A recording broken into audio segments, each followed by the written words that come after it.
C'è un viaggio che tutti dovremmo fare almeno una volta nella vita. Un viaggio dentro noi stessi, perderci nei labirinti dei nostri pensieri e ritrovarci nel silenzio. Così, un giorno d'inverno, decisi di partire per la Birmania, o Myanmar. Avrei trascorso quasi un mese in questo misterioso paese del sud-est asiatico, pronto a riempire l'anima di nuove esperienze.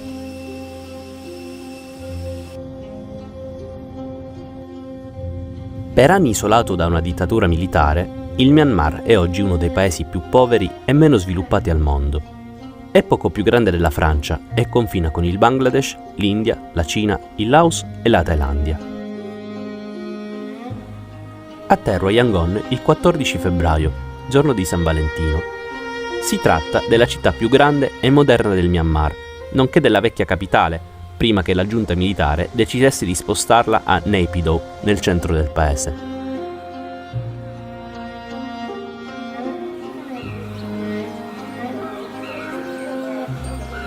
L'immensa pagoda Shwedagon, simbolo di Yangon, è il più grande tempio del Myanmar e uno dei più imponenti monumenti al mondo dedicati a Buddha. Il suo stupa, rivestito d'oro, è alto 98 metri e domina la città come un gigantesco faro spirituale. Si dice che qui siano custoditi 8 capelli dello storico Buddha Gautama, nonché altre reliquie dei suoi 3 predecessori. Ogni giorno centinaia di fedeli si riuniscono nell'immensa terrazza che circonda lo stupa e qui pregano.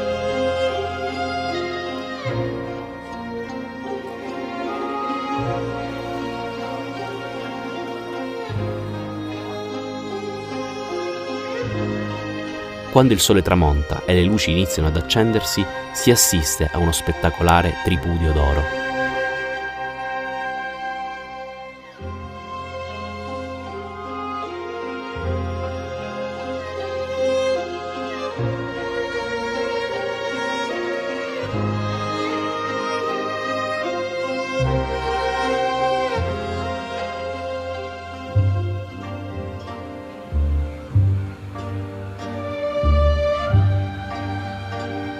Yangon ha un passato coloniale. Sotto il dominio britannico dalla metà dell'Ottocento fino alla fine della Seconda Guerra Mondiale, lungo le sue strade i monumenti buddisti si mescolano a edifici dal chiaro stile occidentale e ad enormi cattedrali cristiane.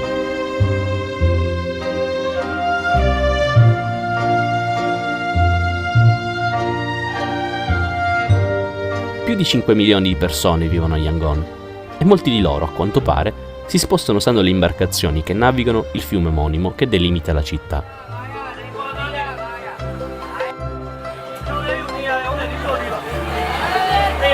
Signora, ogni giorno sta vita dovete fare. Che casino. Tra le prime cose che si notano arrivando in Myanmar c'è lo strano abbigliamento. Quasi tutti, infatti, uomini compresi, indossano il longi, simile ad un sarong. Le donne ed i bambini si spalmano sul viso il tanaka, una pittura gialla che profuma, protegge e decora. Ma soprattutto quasi tutti hanno i denti rovinati dalla masticazione del betel, che ha effetti simili al caffè. Dopo alcuni giorni, il mio piacevole soggiorno a Yangon era terminato. I numerosi templi e le immense statue di Buddha erano solo un assaggio di ciò che mi attendeva nel resto del paese. Adesso è ora di partire dalla città e mi dirigerò verso un luogo veramente incredibile. Questo è uno degli incasinatissimi terminal degli autobus di Yangon. Tra circa un'ora partirà il mio autobus per Naypyidaw, la Golden Rock.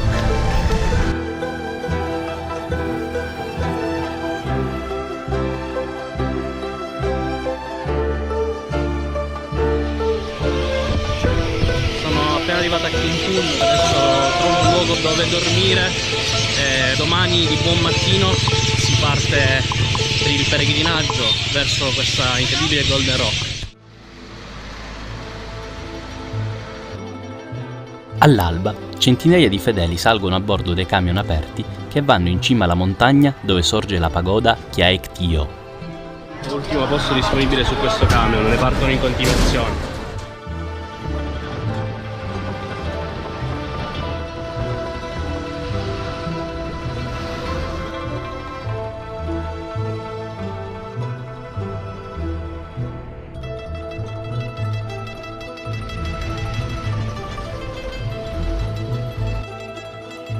La Golden Rock è uno dei luoghi più sacri del paese.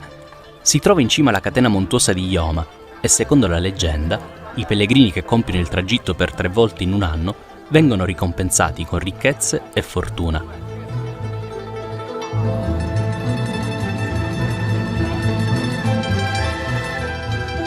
Il suo colore è dovuto alle numerose foglie d'oro attaccate dai fedeli sulla roccia ogni giorno. Si pensa che sia una ciocca di capelli di Buddha a tenerla ferma nella sua strana posizione. Che si creda o meno alla leggenda, c'è qualcosa di strano in questo luogo, soprattutto se si pensa che la roccia è riuscita a resistere a diversi forti terremoti nel corso degli anni.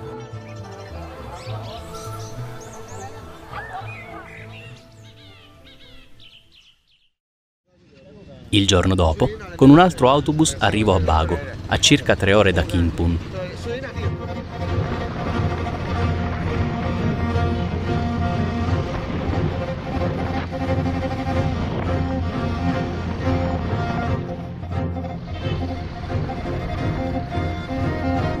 La cosa più bella del viaggio è perdersi. Ho iniziato a percorrere a caso delle strade qui a Bago e sono arrivato in una zona residenziale dove non credo che vedano molti turisti occidentali, quindi tutte le persone mi salutano e mi guardano strano. Mingalaba! Mingalaba! Mingalaba! Mingalaba! Ah, mi sta proteggendo dal sole perché fa un po' di caldo. Queste signore non mi mollano più. Facciamo il gentiluomo. Bye bye. Bye bye. Nella tranquilla cittadina di Bago faccio solo una piccola sosta, giusto il tempo per perdermi tra le sue polverose strade residenziali e per visitare la sua enorme pagoda d'oro, addirittura più grande di quella di Yangon. Ogni giorno che passa mi accorgo sempre più di come in Myanmar la vita quotidiana si è scandita dai ritmi della fede, più di qualunque altro luogo io abbia mai visto. E tra templi, rintocchi di campane, curiosi rituali e veneratissimi serpenti sacri di 120 anni, arriva la sera e così il momento di ripartire verso Kalo, nel Myanmar centrale. Che silenzio. Sono le 3:30 del mattino, sono appena arrivato a Kalau. Fa freddo qui perché ci troviamo a 1300 metri. Ok, forse ho trovato un posto dove dormire a Kalau.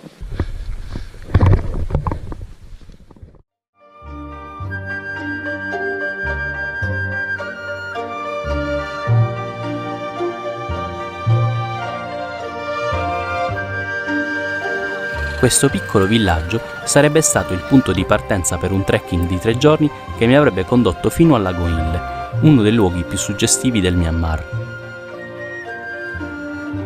Prima del cammino mi godo l'atmosfera pigra e rilassata di Kalo e riesco a sorprendermi nuovamente quando nei dintorni entro in una grotta che custodisce centinaia di statue d'oro di Buddha. E per finire un po' di relax giocando con i gattini di un monastero.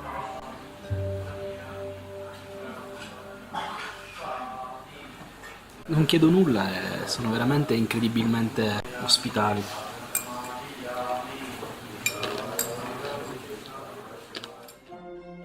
Una nuova giornata è iniziata qui in Birmania, il sole è appena sorto, sono le 7 e sto iniziando adesso il mio trekking verso il lago Inle. Saranno 3 giorni a piedi. Mi unisco ad un piccolo gruppo di 5 persone guidato da 2 ragazzi di etnia Shan. Il primo giorno di cammino lasciamo Kalo per addentrarci nei paesaggi rurali di questa regione. Qui intorno è possibile scoprire la cultura di numerose minoranze etniche. Gli Shan sono i più numerosi, ma ben presto avremo fatto la conoscenza dei Pao, i Danu, gli Inta, gli Aka, i Loi ed altri. Dopo un tratto di foresta iniziale, ci ritroviamo a camminare tra piccolissimi villaggi isolati e varie attività agricole e piantagioni, tra cui quelle di tè, riso e sesamo.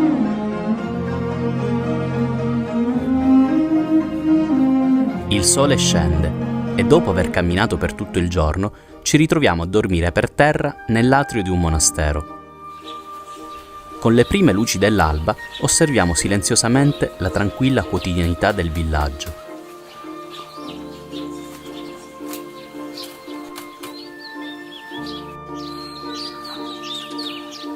Nella lunga discesa verso il lago Inle, ben presto ci ritroviamo tra la gente della minoranza Pao, con i loro colorati turbanti in testa.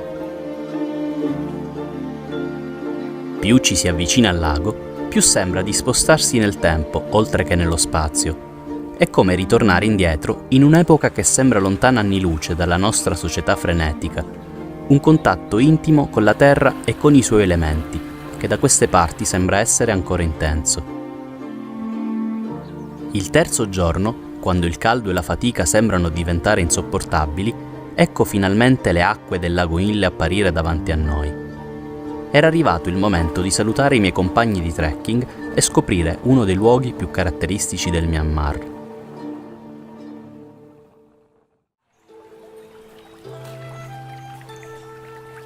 Una distesa placida, circondata da montagne. Questo è il grandioso lago Inle. Qui vive il popolo degli Inta, i figli del lago. I pescatori utilizzano ancora le tradizionali reti coniche e spingono le proprie barche usando una tecnica particolare, con una gamba sola. Intorno al lago sorgono numerosi villaggi su palafitte e particolari giardini galleggianti. Faccio un giro nel mercato di Maeng Tauk, che si riempie di commercianti da ogni parte della regione una volta ogni 5 giorni. E dopo aver visitato alcuni monasteri e pagode che sorgono intorno al lago, mi dirigo nel misterioso villaggio di Intein, situato in un canale che si dirama ad ovest. Sulle sue colline ciò che resta di alcuni antichi stupa, circondati dalla vegetazione tropicale.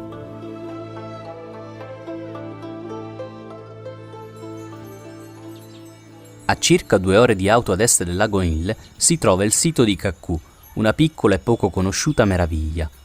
In un solo chilometro quadrato si allineano 2478 stupa di epoche, stili ed altezze diverse. In questa valle il silenzio è rotto solo dal vento, che fa suonare migliaia di campanelle in cima agli stupa.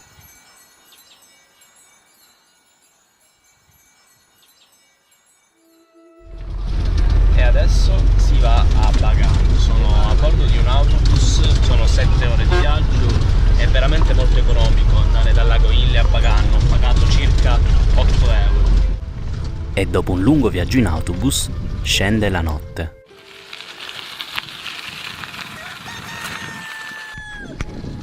Sono le 5 del mattino e sono già in bicicletta. Sto andando a vedere l'alba in una delle migliaia di pagode che sorgono qui intorno a Bagan. Ogni mattina, prima del sorgere del sole, durante la stagione secca, sopra i templi di Bagan è possibile ammirare una danza davvero suggestiva.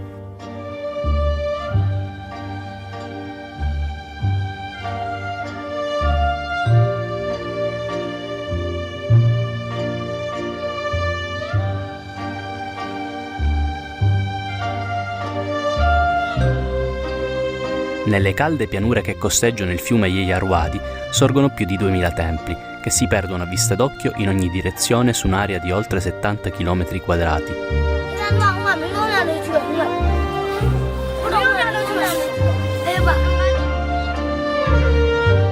Furono costruiti durante uno dei boom edilizi più stravaganti della storia, tra l'anno 1050 ed il 1280.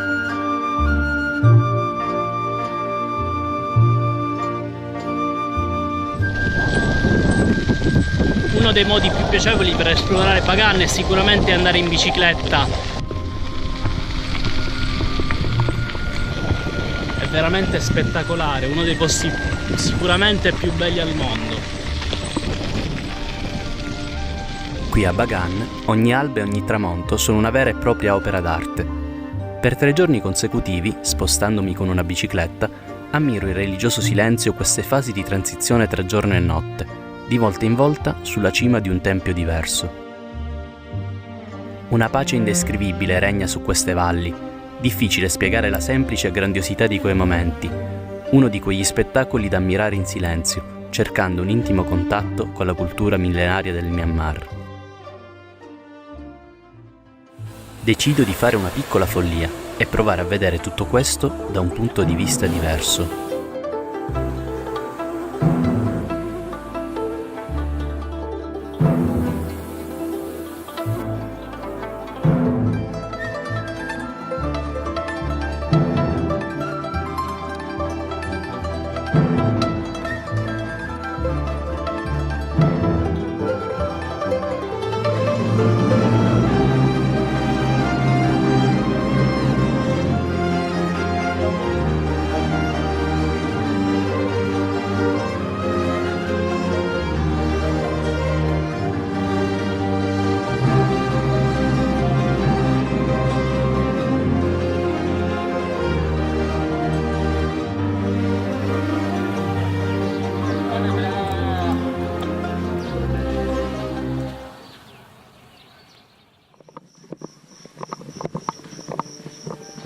A Bagan non si dorme mai, di nuovo sveglia prima dell'alba, questa volta però non per andare a vedere il sole sorgere su uno dei numerosi templi di Bagan, ma per prendere una barca verso Mandalay. Sono le 4:30 e la mia barca partirà tra circa mezz'ora.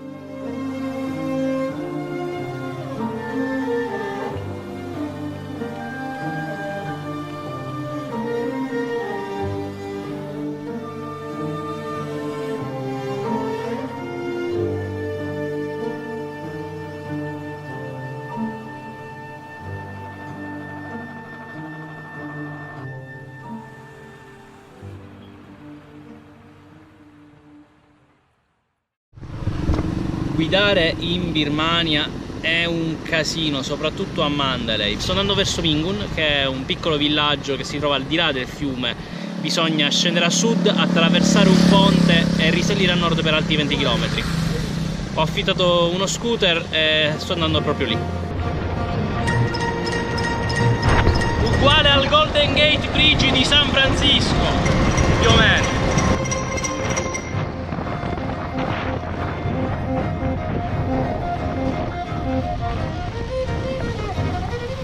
Ho beccato una specie di processione locale, non so cosa sia.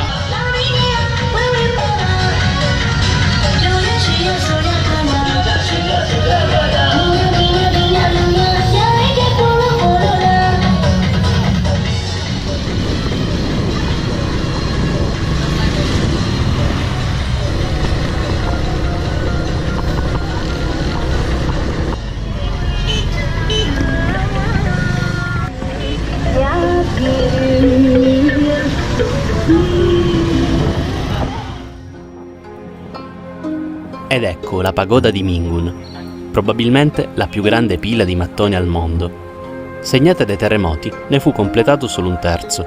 La sua altezza sarebbe infatti dovuta essere di 150 metri. Qui a Mingun è custodita anche una delle campane più pesanti al mondo e tutti i visitatori, immancabilmente, vi entrano dentro per sentirne il suono. E ancora la bellissima pagoda Simbiume, tutta colorata di bianco, il cui aspetto simboleggia Sumeru, la montagna al centro del mondo nella cosmologia buddista.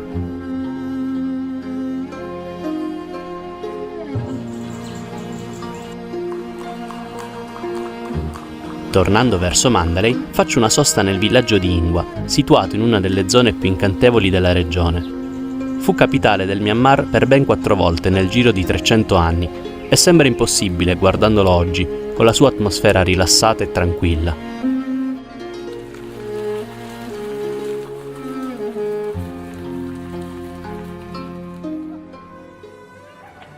Ed ecco Mandalay, con il suo indimenticabile tramonto sul ponte Ubein, ad Amarapura. Si tratta del più lungo ponte in legno teak del mondo, oltre 1200 metri sul lago Tauntaman.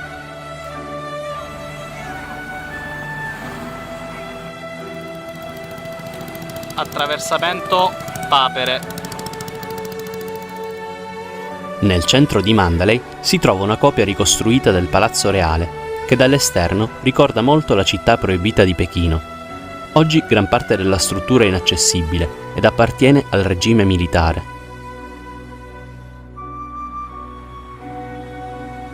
La città è molto caotica, ma è possibile facilmente trovare luoghi di pace e di tranquillità, come alcuni monasteri in legno o le solite innumerevoli pagode, che la notte sembrano trasformarsi in un Luna Park, ricoperte da addobbi e lucine, come ovunque in Myanmar.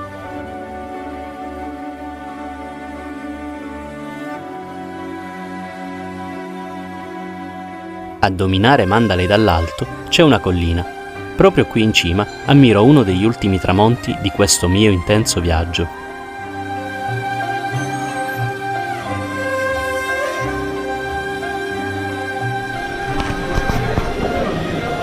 Hello, the ticket to Phnom Penh. Today or tomorrow? Tomorrow. Tomorrow early morning, 4 a.m. 4 a.m.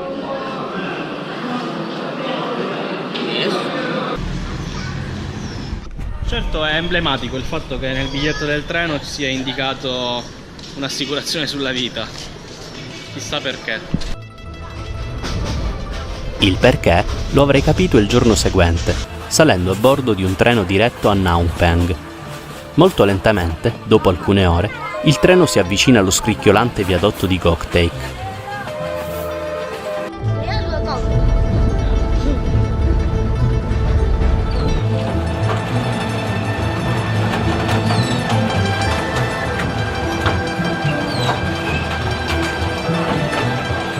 Costruito più di 100 anni fa, il ponte è ancora lì ed i treni che percorrono l'unico binario lo attraversano a passo d'uomo, mentre chi non soffre di vertigini osserva incuriosito dai finestrini.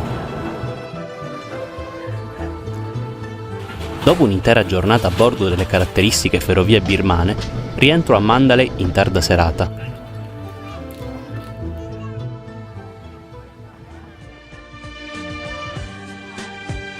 Dopo 3 settimane ero quindi arrivato alla fine di questo cammino in una terra in cui il tempo sembra essersi fermato.